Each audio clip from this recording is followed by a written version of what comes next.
Assalamualaikum warahmatullahi wabarakatuh. Alhamdulillah wassalatu wassalamu ala Rasulillah wa ala alihi wa sahbihi wa man tabi'ahu wa nasarahu wa wala amma ba'du. Khabar semua.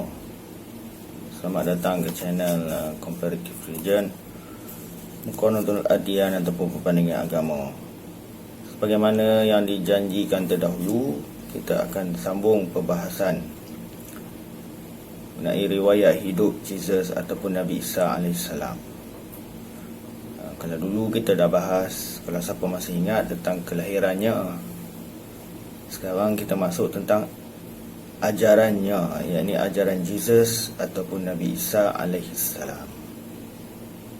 Nabi Isa ni dia ajar apa? Kalau ikut logik, kena jadi Nabi dululah. Bila dia jadi Nabi? Kalau ikut Bible, kita kena start waktu umurnya 30 tahun. When he attained the age of 30. Apa berlaku? Jesus telah menziarahi sepupunya John the Baptist. John the Baptist ni dalam Islam Nabi Allah Yahya AS. Nabi Yahya dan Nabi Isa ni ada kena-mengena antara satu sama lain. Ada relation, ada hubungan. Macam mana tu? Nabi Yahya, ibunya Elizabeth. Nabi Isa, Jesus Christ, ibunya Maryam. Sayyidatina Maryam dengan Sayyidatina Elizabeth ni dia cousin, sepupu. Jadi Nabi Isa dengan Nabi Yahya sepupu, dan dua-dua Nabi. Biasalah, ada Nabi adik-beradik. Nabi Allah Musa dengan Nabi Allah Harun. Ada Nabi-Nabi anak beranak. Nabi Daud alaihissalam, Nabi Sulaiman alaihissalam. Jadi biasalah, Nabi Isa dengan Nabi Yahya ni dia sepupu. Nabi Yahya ni ada satu kisah yang menarik dalam Bible, ataupun John the Baptist. His favorite food is locust. His favorite drink is honey. Nabi Yahya ni atau John the Baptist ni suka makan belalang. Locust ni belalang. Honey ni madu. Disebut wild honey, madu hutan. Madu hutan, tak tahu madu apa, madu kelulu ke apa ke, we don't know. Dan kalau tak tahulah secara kebetulan ke, dari perspektif Islam pun disebut dalam hadis Nabi SAW. Hadis Nabi juga makan belalang, dan Nabi SAW juga makan madu. Dan madu pun disebut dalam Quran. Kelebihan madu ni. Sebab apa dia gelar The Baptist? John the Baptist. Dalam Islam dia tak sebut Nabi Yahya ni sebagai pembaptis. Ini cuma dalam Bible saja. Tak apalah. Sebab mana-mana orang di zaman ketika itu yang berdosa, mereka akan jumpa Nabi Yahya. Mereka akan tobat, dan Nabi Yahya akan baptis. Baptis ni maknanya anything related to water, akan rendam dalam air tu dekat sungai Jordan tu. Bila bangun, putih seperti kapas. Macam itulah. Tiba-tiba Nabi Isa pun berjumpa Nabi Yahya. Nabi Isa AS pun jumpa Nabi Yahya AS. Nabi Isa kata, baptiskanlah aku. Nabi Yahya tanya balik, Tuhan pun kena baptiskah? Sebab apa Nabi Yahya boleh kata macam tu? Kerana Nabi Yahya tahulah Nabi Isa tu siapa. Semua Nabi-Nabi dan Rasul-Rasul alaihimussalatu wassalam adalah maksum, sama ada sebelum jadi Rasul atau selepas jadi Rasul. Jadi sebab itulah Tuhan pun kena baptis. Nabi Isa jawab, baptis je, sebab ni benda baik. Lalu Nabi Yahya pun baptiskanlah Nabi Isa. tiba-tiba berlaku satu peristiwa. Peristiwa ni tolong ingat, kerana dia serampang dua mata. Peristiwa ni akan kita gunakan untuk menjawab salah satu dari asas kepercayaan Kristian nanti yang akan bahas topik selanjutnya, video selanjutnya. Asas kepercayaan Kristian, salah satu daripadanya ialah Trinity dan Incarnation, ketuhanan Trinity. We believe in one God, kata Kristian, but exist in three different person: the person of the Father, the person of the Son, the person of the Holy Spirit, but they are not. The person of the Father is God, the person of the Son is God, the person of the Holy Spirit is God, but they are not three God but one God. Tu Trinity. Lepas tu Incarnation. Kristian percaya Jesus, He is God and man, fully God, fully man, simultaneously at the same time, pada satu masa yang sama. Jadi kita akan guna peristiwa yang saya akan beritahu nanti untuk menjawab Trinity tu. Jadi tolong ingat peristiwa yang saya akan nyatakan. Peristiwa apa tu? Habis baptis, selesai baptis, Nabi Yahya membaptiskan Nabi Isa AS. Tiba-tiba ada suara daripada langit bercakap, "This is my son who I am well pleased." Ini anakku yang aku kasihi. Jadi bila kita tanya kawan-kawan Kristian, who is that voice up in heaven saying this is my son? Jadi mereka sepakat tanpa khilaf, bila khilafin, bahawasanya suara itu ialah God the Father. Di samping suara tu turun daripada langit something like a dove, seperti seekor burung merpati. Bila kita tanya, mereka sepakat tanpa khilaf, that is God the Holy Spirit, Tuhan Rohul Kudus. Kita dalam Islam ada Roh Kudus ni memang ada, tapi malaikat Jibril. Bagi pihak Kristian, Roh Kudus ni dia punya Tuhan. Salah satu daripada ketuhanan Trinity yang disebut God the Holy Spirit, Tuhan Rohul Kudus. Okay. Jesus pula yang kat bawah tu, siapa dia? Kedudukan dia ketika tu. Oleh kerana Father tu kata yang di langit, this is my son, maka kedudukan Jesus di bumi tu ialah God, dianggap sebagai son of God, ataupun God the Son, dia adalah Tuhan anak. Maka Father, Son, Holy Spirit, itulah yang dinamakan, Kristian menamakannya sebagai anak. Tengok nak jelas, nak nampak Trinity dekat situ lah. Tapi tokoh-tokoh Islam akan guna peristiwa ni nak jawab balik Trinity tu. Sebab tu kena ingat. Okay. Apa yang menarik tuan-tuan dan puan-puan?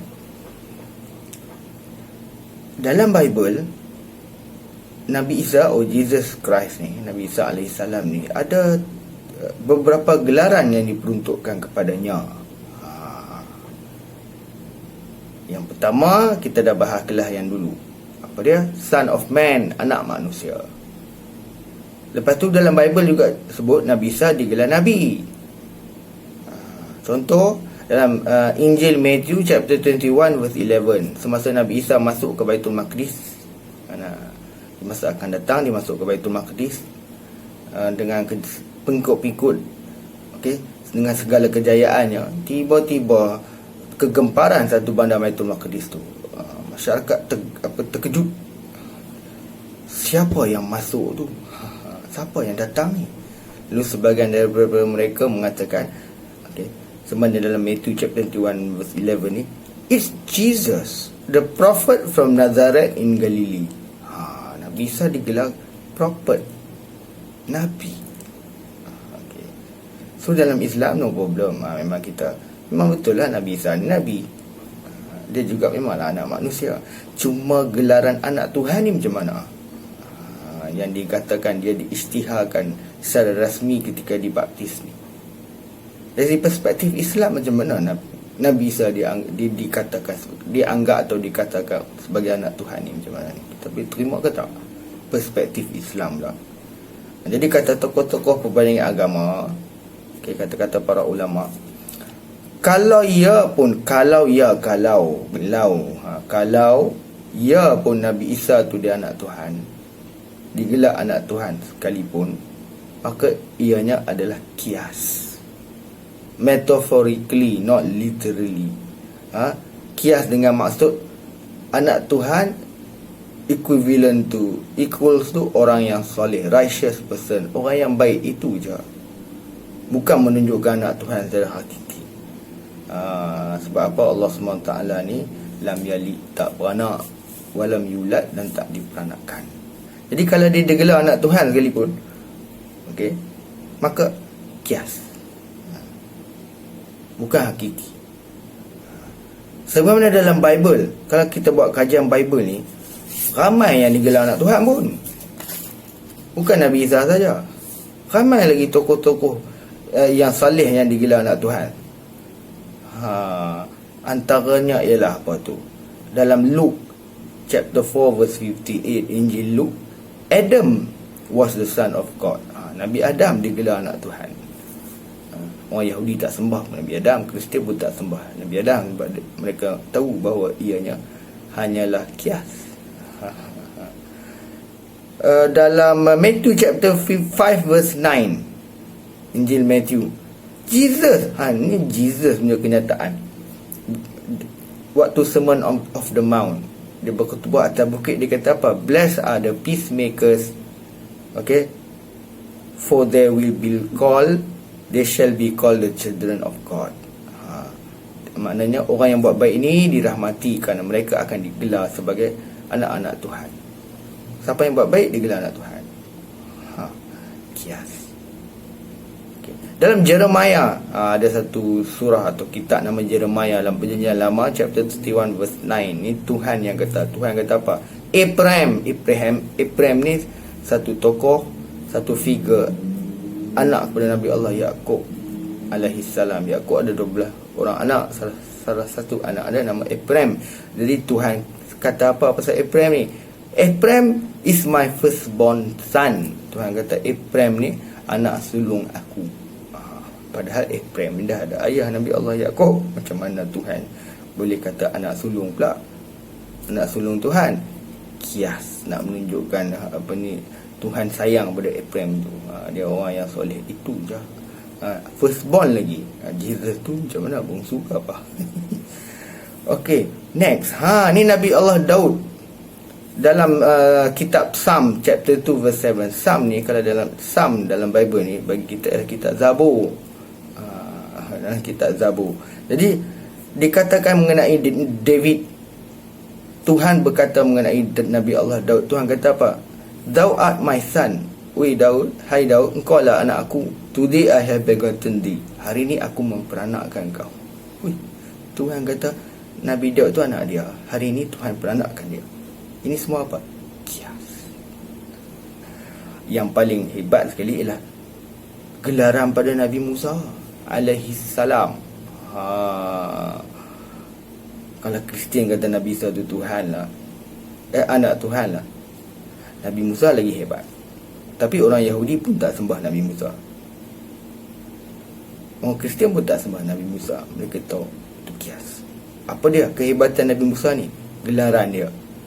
Kalau ikut kita Exodus chapter 7 verse 1, Exodus ni dalam Perjanjian Lama, Tuhan kata apa pada Musa alaihi salam? The Lord said to Moses, see, I have made you like God to Pharaoh. Kata Tuhan, aku jadikan engkau macam Tuhan. Tuhan kata, aku jadikan engkau Musa, made you like God to Pharaoh, sebagai Tuhan kepada Firaun. And your brother Aaron dan saudara engkau Harun will be your prophet, akan jadi nabi kepada engkau. Dia Tuhan panggil Musa Tuhan. Dan Harun, Nabi Allah Harun ialah nabi pula kepada Nabi Musa. Hui, dahsyat. Tapi masalahnya Jesus pula dianggap anak Tuhan secara hakiki. Itu dari perspektif Kristian. Setelah berlakunya pembaptisan, dah habis semua baptis, Nabi Isa alaihi salam pun baliklah ke kampung halaman. Dia balik kampung halaman. Sebelum sampai ke kampung tu, berlaku lagi satu peristiwa. Dalam Bible sebut tempted by the devil. He tempted by the devil. Maknanya apa? Nabi Isa ni telah diuji oleh iblis. Iblis pun tak ada kerja lain. Dia nak uji para nabi ni. Maka dia telah uji Nabi Isa alaihi salam. Menarik juga cerita Nabi Isa kena uji ni. Cuba kita perhatikan baik-baik. Saya baca Bible-nya. Kita kena berteliti, dengar betul-betul. The temptation of Jesus. Dalam Bible chapter 4 dalam kitab Injil Matthew, the Gospel of Matthew. Bahasa Arab sebut Injilu Mata. Mata is Matthew. Okay. So the temptation of Jesus. Disebut, then Jesus was led by the Spirit into the wilderness. Be tempted there by the devil. Nabi Isa pergi ke kawasan belantara ni, gurun hutan belantara ni, lalu diuji oleh the devil, oleh iblis. For 40 days and 40 nights he fasted and became very hungry. Nabi Isa ni dia puasa 40 hari ketika tu. Dan kata Bible, very hungry. He became very hungry. Dah lah, bukan saja hungry, very hungry. Ni lagi satu, nampak tak? Apa tu? Rupanya Nabi Isa puasa. Ini ciri-ciri keislaman kat sini. Dia puasa. Apa ni? Orang Yahudi pun masih puasa lagi sekarang. Orang Islam puasa. Orang Kristian puasa tak? Ada yang puasa. Tapi ada juga yang tak puasa. Dia ikut mazhab. Ada mazhab puasa, ada mazhab tak puasa. Very hungry. Menunjukkan apa? Ni memang 100%. He is a man. Dia manusia lah. Okay. During that time, the devil came and said to him. Iblis pun berkata pada Nabi Isa, if you are the son of God, sekiranya engkau ni anak Tuhan. Kita dah bahas tadi bagi perspektif Islam, kalau dia gila anak Tuhan pun kias untuk menunjukkan righteous person, orang yang soleh, orang yang baik itu je. If you are the son of God, tell this stone to become loaf of bread.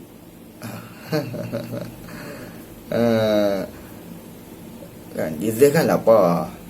Jadi Iblis kata depan Tuhan ni ada batu, tukarlah jadi roti, makan kenyang, buka puasa. But Jesus told him, no. The scripture say people do not live by bread alone, but by the very word of God that came from the mouth of God. Maknanya hidup manusia hidup ini bukan terdarah saja, bukan makan je, makan kenyang, tapi dengan patuh, dengan rela kepada kehendak Allah SWT, itu pun kenyang juga. So fail first test. Dia ada 3 test. Temptation ni ada 3 temptation. That is the first. Now we go to the second temptation. Okay.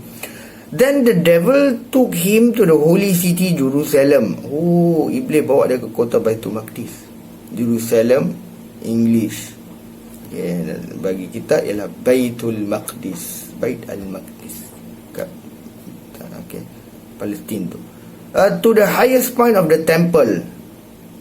Temple di sini maknanya apa? Temple ialah Solomon Temple, Haikal Sulaiman, ataupun kita Masjidil Aqsa. Yang Quran kan, subhanallazi asra bi 'abdihi lailan minal masjidil haram ila al masjidil aqsa. Masjidil Aqsa itulah. So semua zaman Nabi SAW, Masjidil Aqsa tu memang ada batu-batu lengkap dengan bangunan semua tu. So dibawa ke tempat paling kemuncak Masjid Al-Aqsa tu, masjid tu, kat bumbung tu. Lalu kata Iblis, if you are the son of God, kalau Tuhan ni anak Tuhan, jump off, terjunlah ke bawah, for the scripture say he will order the angels to protect you. Tuhan akan suruh malaikat menjaga Tuhan, and they will hold you up with their hand, so you won't even hurt your foot on a stone. Tu je. Jangan takut, terjun je, malaikat akan selamatkan. Lalu Nabi Isa jawab apa? The scripture also say, you must not test the Lord your God. Janganlah uji Allah Subhanahu Wa Taala. Kalau dalam Islam, janganlah kamu campakkan diri kamu ila tahlukah, dalam kebinasaan. Fail second test. Now we go to the third test. Next, the devil took him to the peak of a very high mountain and showed him all the kingdom of the world and their glory. Itu dia. So Iblis laknatullah ni bawa Nabi Isa ke atas highest very high mountain, highest top of the very high mountain tu. Okay, maknanya puncak gunung yang paling tinggi tu bawa ke sana. Tak tahu gunung apa. In our time it is Everest kan, 29,028 feet, or Kilimanjaro 28,000, but doesn't mention in the Bible what mountain. Okay, so tak kira lah, salah bawa ke tu. Lalu apa Iblis buat? And showed him all the kingdom of the world and their glory. Iblis tunjuk semua kerajaan-kerajaan, kemegahan kerajaan dunia ni. Sambil berkata, I will give it all to you. Semua saya akan bagi pada Tuhan. Okay, if you will kneel down and worship me. Syaratnya tunduk dan sujud pada aku. Kneel maknanya tunduk, and worship me, sujud dan sembah aku.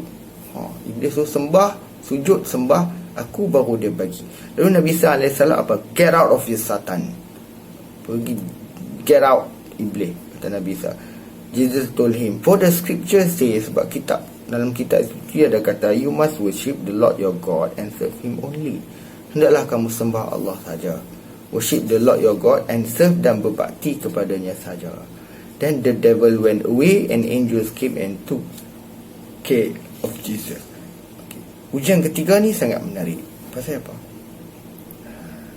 Tak kira lah sama ada perspektif Kristian ke perspektif Islam ke, Iblis ni, tuan-tuan dan perempuan, kenal Allah tak?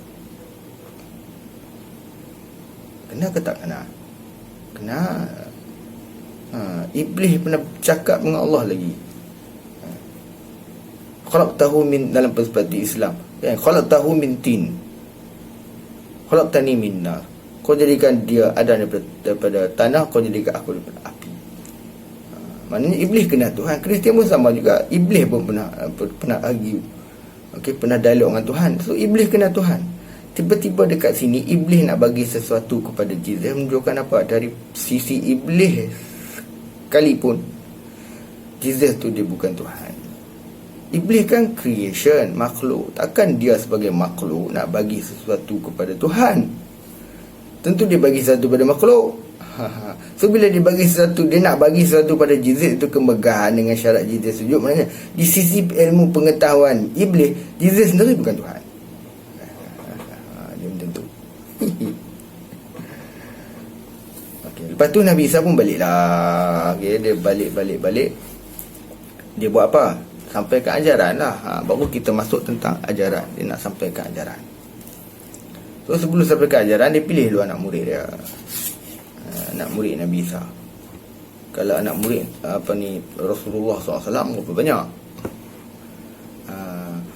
Kalau ikut dalam sejarah Islam, dalam sejarah Islam, dia baca kitab Al-Bidayah wa Nihayah, Ibn Katsir ke, from the beginning until the end ke, apa kitab sejarah ke, secara umum jumlah semua para sahabat, ketika Rasulullah SAW wafat, kalau saya tak silap, about 100,000. Nabi Isa, sahabat dia pun banyak. Dia tak banyak, sikit je. Tak silap saya tak sampai 1,000 pun jumlah pengikut dia, kalau saya tak silap. Tak banyak.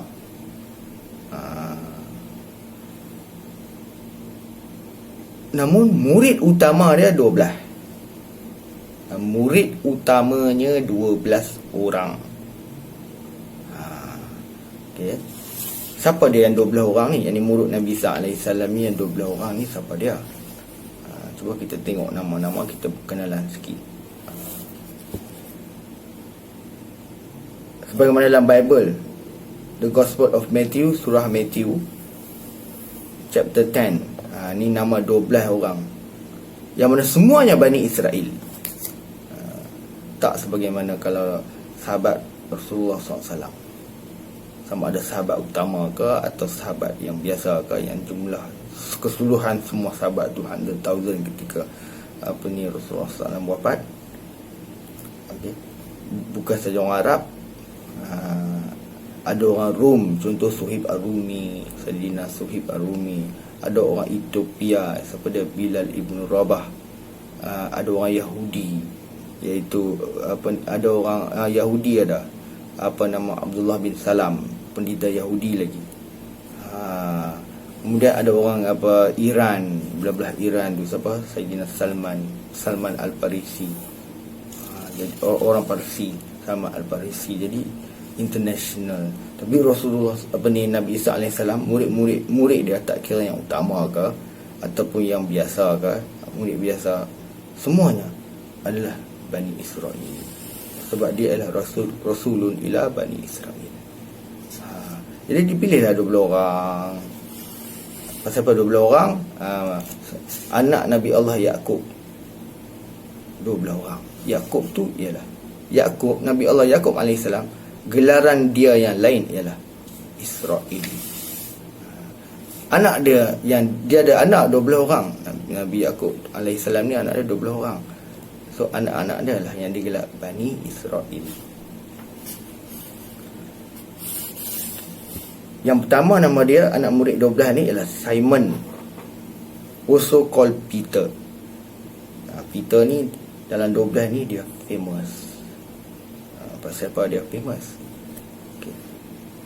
Dia lah ketua murid. Kalau dalam Islam, para sahabat Rasulullah SAW, seolah-olah ketua dia ialah Sayyidina Abu Bakar. So Sayyidina Abu Bakar bagi Nabi Isa AS ialah Saint Peter. Dan kalau ikut logik, antara yang paling kenal dengan Rasulullah SAW ialah Sayyidina Abu Bakar. Dan antara yang paling kenal dengan Nabi Isa AS, Jesus Christ, ialah Saint Peter lah, ketua murid dia. Ada satu kenyataan tentang Saint Peter. Saint Peter bercakap menyebabkan ada seorang Kristian dapat hidayat.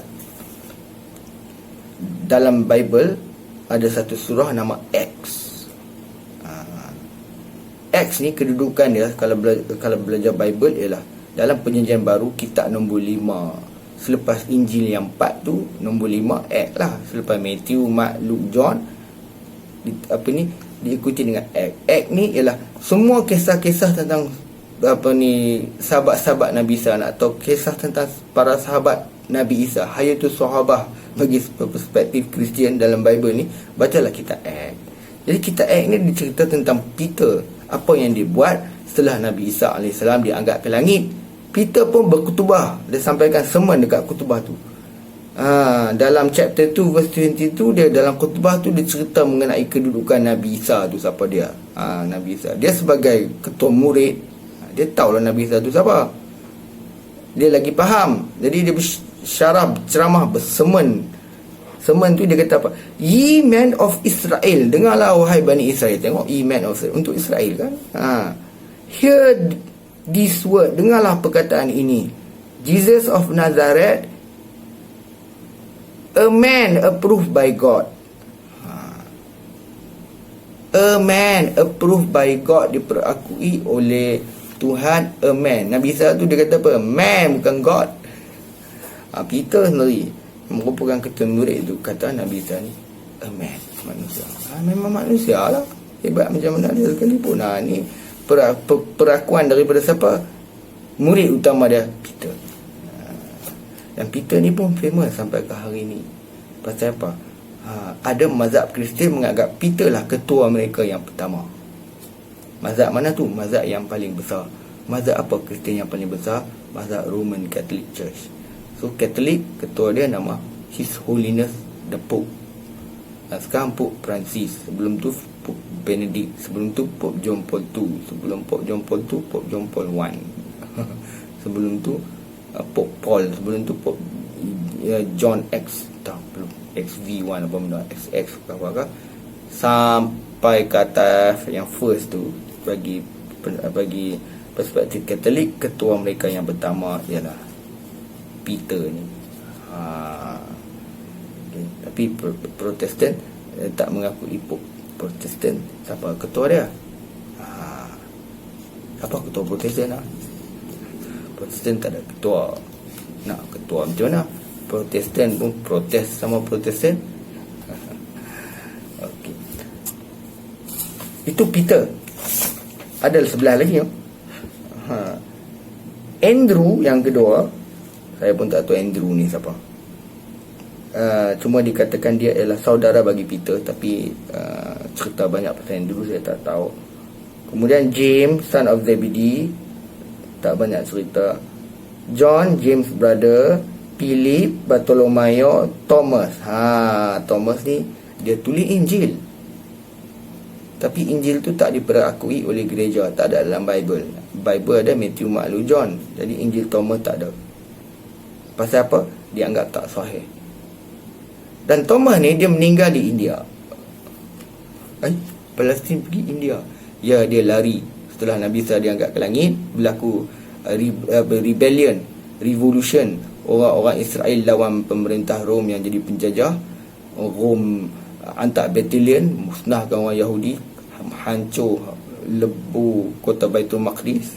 Semua orang Yahudi lari, ada yang terbunuh, ada ditampukan sana sini, dan anak-anak murid Nabi Isa yang merupakan bahagian daripada orang Yahudi lari ke sana kemari. Ada yang sampai ke India, iaitu Thomas. So type dekat Google tu, tulis Thomas died in India. Kemudian Matthew, Injil Matthew, James, Thaddeus, Simon, last sekali ni Judas Iscariot. Judas Iscariot inilah yang jadi pengkhianat kepada Nabi Isa alaihi salam. So itulah secara ringkas pengenalan kepada anak murid Nabi Isa yang kita akan teruskan selepas ini. Ialah baru kita masuk ajarannya. Sebenarnya nak cerita ajaran pun tak masuk lagi. Walaupun belum mula kita kata ajaran kan, sebab nak pergi ke ajaran tu kena tahu dulu. Sebelum dia nak mengajar, dia kena jadi Nabi lah dari perspektif Islam, dan jadi anak Tuhan dari perspektif Kristian. Jadi insyaAllah kita akan sambung dalam video yang seterusnya mengenai ajaran Nabi Isa alaihissalam. Okay, aku qauli hadza wa astaghfirullah li wa lakum. Assalamualaikum warahmatullahi wabarakatuh.